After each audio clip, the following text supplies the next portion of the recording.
The City Council in Bristow will be discussing and voting on a resolution and ordinance to change the scope of a sales tax. And that is happening tonight. But first, 2 News Oklahoma's Amanda Slee joining us to explain what sales tax this is and what's prompting it. Amanda.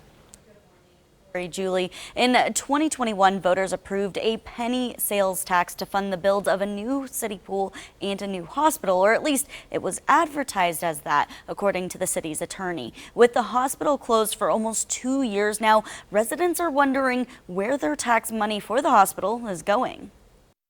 We absolutely have a need for it, and we've paid for it. Yeah. So, I just want some accountability for it.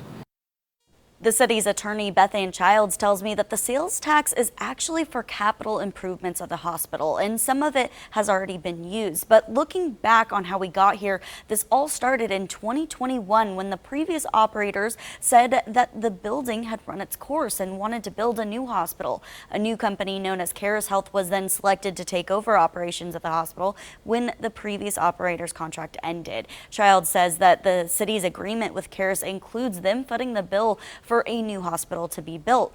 Although things took a turn when the State Department of Health provided required improvements for Caris Health to make, and they required dozens of improvements to be made, and that was all in order to get their operating license. With those major and unexpected upgrades done, the city's attorney tells me that they will be taking a resolution and ordinance back to the City Council for a vote today.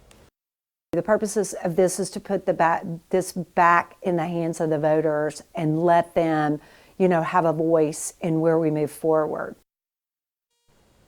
She says if the resolution and ordinance passes tonight, this will be on the election ballot in January. As for residents, several I spoke to say they just want to see the hospital open and serving the community, whether that sales tax goes to the current one or a new one.